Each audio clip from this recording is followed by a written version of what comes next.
Welcome back. You're watching Politics Today on Channels Television, and today, well, the focus is on the governorship election in Kogi State. Indeed concluded at the polls, but at the point of collation and announcement of results declared inconclusive by the INEC returning officer, Professor Emmanuel Kucha. Well, we are waiting for a supplementary date to be announced by the Independent National Electoral Commission. But then there is also a very major catch at the point at which the elections were declared inconclusive. Then the news also came in that the candidate of the All Progressives Congress, Prince Abubakar Audu, is dead. And so it leaves a very major conundrum, and probably political analysts and watchers will be talking about this for a long time. We've also been trying to examine both the political and legal perspectives. Now, just before the break, we were talking with Mr. Dafe Akpedeye, a legal practitioner who is also an election monitor. Well, he did try to make it clear to us that for the All Progressives Congress, whose candidate was in the lead, it was a catch-22 situation. It was a major dilemma which could most likely be cashed in by the People's Democratic Party. Well, for now, we will return to Lokoja in Kogi State, where our correspondents Sheon Okimbaloye and Lanre Lasisi have been holding the fort. Well, Sheon, at the moment, what are the options that the All Progressives Congress would be exploring at the moment, if you've talked with any of their leaders?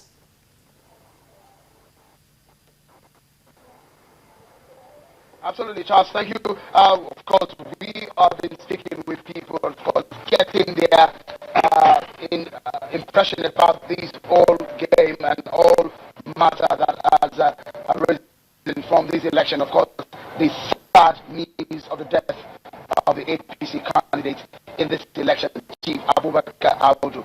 Well, I have joining me now one of the election observers who monitor this election, Mr. Abubakar Audu is the coordinator of Election Monitor. Thank you for joining us.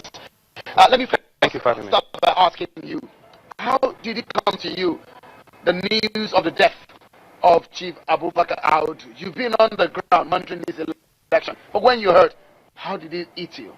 Well, thank you for having me this evening.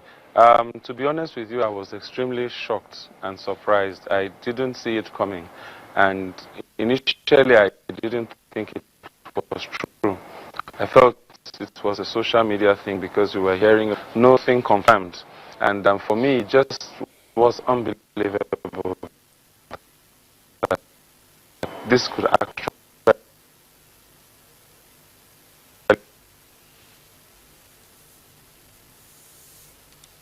happen.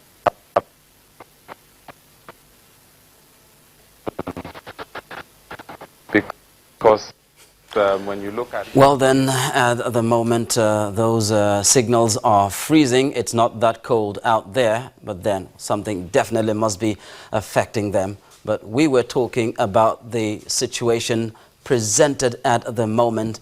A very tight situation indeed, and a major dilemma for the All Progressives Congress, whose candidate, Prince Abubakar Audu, that's talking about the Kogi State governorship election, is dead.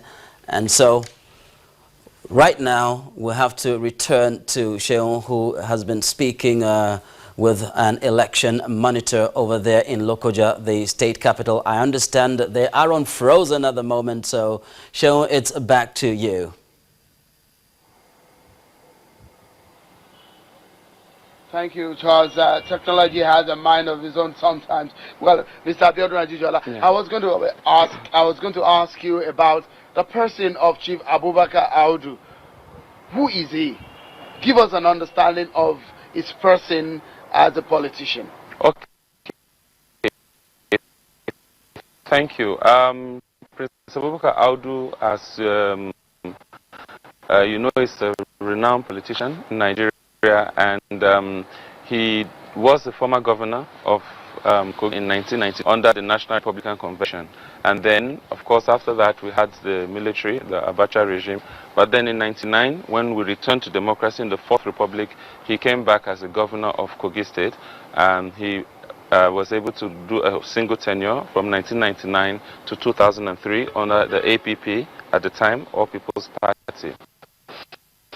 And he's been very active in politics right from then. He's been active in Kogi State politics and national politics, and he led the coalition of the All Progressives Congress and flag bearer in this governorship election. And as it stands right now, he is leading in this race with about 1,000 votes, thereabouts. His main rival, the PDP candidate. So he was, really poised to win the election. All right, tell me about, he's an Igala man. A lot of people know him, the region where he's from. A lot of people understand just how powerful that region of the state is. Give me an understanding of Chief Abubakar Audu, the Igala kingdom, the Kogi East Senatorial District, and what it holds in the politics of Kogi State. Thank you very much. Well, you see that if you check the history of Kogi State politics, you'll find out that the elections have always been won basically by people that are from the Igala tribe. You will not find maybe the Igbira winning it. And this is part of the population issue, where you have a particular tribe having a larger population and geographical spread across the state. So for that reason, it gives a significant advantage, the fact that if you check the voter population of some much larger than what you have in some other areas, you can get an advantage. Although in this election, you also have the PDP candidate coming from the Kina local government, and then that also, brings in some challenges. But of course, as we saw in the results, you can see that though the PDP candidate was from the Kina, he was only able to get about 500 or 600 votes above the APC candidate, because many of the PDP chieftains like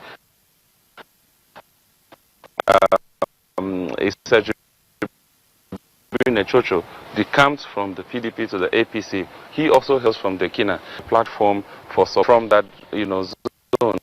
So that advantage. Also, if you look around the state, you will find that the APC candidate is generally a very popular personality.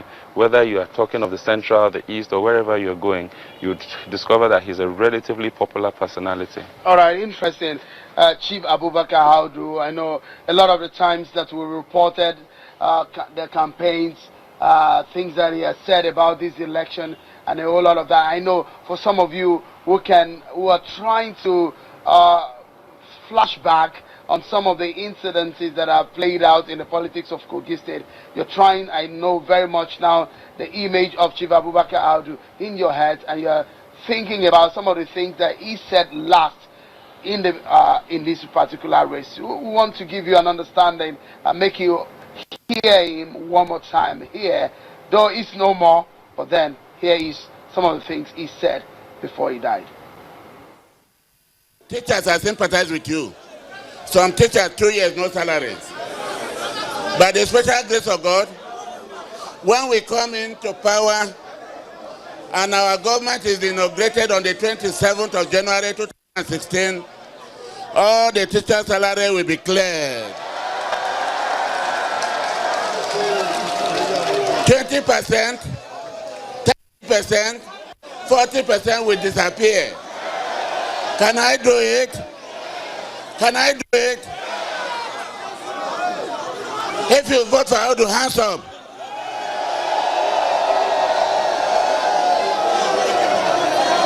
Who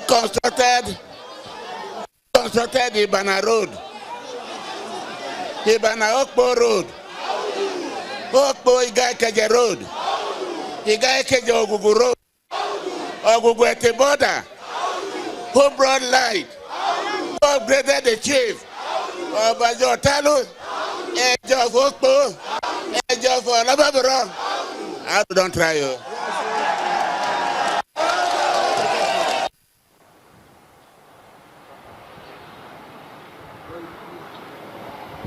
Wow.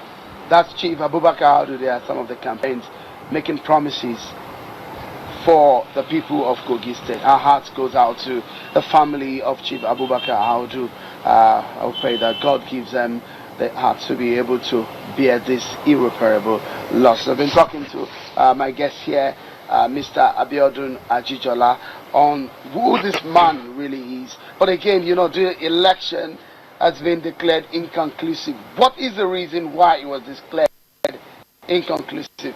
Mr. Ajijola, just quickly, why? What are the figures behind this decision INA took? Okay, thank you. As you know, there are 21 local governments in Kogi State, and what happened is that if in an election, the person that wins, and then the second happens that between the first place, there's a margin of victory. Now, if there are cancellations or for any reason election cannot hold in some areas, and the volume of voters who could not vote due to cancellation or inability to hold election is greater than the difference between the first place and the second place, then you cannot declare a winner. It will be inconclusive, because theoretically, if you look at the results, the gap in terms of the first place and the second place is 41,353. Of cancelled votes is 49,953. So theoretically, if the 49,953 voted, in theory, they could all vote for one person, and that could swing the results to the other person, and not necessarily the person leading. So for that reason, the law will not permit you until those 49 people have been given the opportunity, and that is why you have an inconclusive situation. All right, interesting. We saw this kind of situation in Anambra State, and it's playing out again. Exactly, and even most states as well. Very much. Thank you so much. Thank you for having me. Today. Well, we still have one of the election monitor observer group who are going to be giving us more facts and figures, details about the politics of Kogi State and what went down in this election. Stay with us. It's Politics Today on Channels Television. We'll be right back.